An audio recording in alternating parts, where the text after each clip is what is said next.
چەندین دەسڕەنگین لێرەدا کاڵاکانیان نمایش دەکەن. دەیانەوێت سەرنجی کڕیاران بۆ خۆیان ڕابکێشن.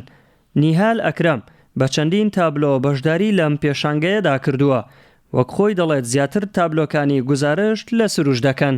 من زیاتر وێنەی ئاژەڵم ئەکێشا لەگەڵ سروشتا بێستر بە تێپەڕبوونی کات حەزەکانم گۆڕا و ئێستا ئەم تابلۆیانیشی کە لێرێ بەشێکی زۆری خوشەکەم کردوێتی ئەو زیاتر حەزی بە سروشتا لەگەڵ بابەتە دینیەکان ئێستا بۆ ئەم تابلۆیانی کە هەر هەمووی هەیە هەمووی زیکرەکانە. لە پێشانگەکەدا چەندین خانم و لاوی بەهرەمەند لە شارەکانی دیکەی کوردستانەوە بەشداریان کردووە.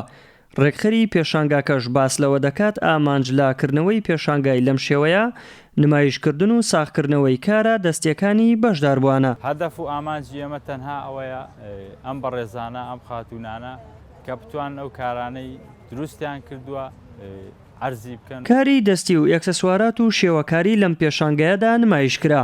ساڵانە لە شاری سلێمانی چەندین جار لەلایەن ڕێکخراوەکانی کۆمەڵگەی مەدەنی پێشانگای لەم شێوەیە بۆ بەهرەمەندان دەکرێتەوە.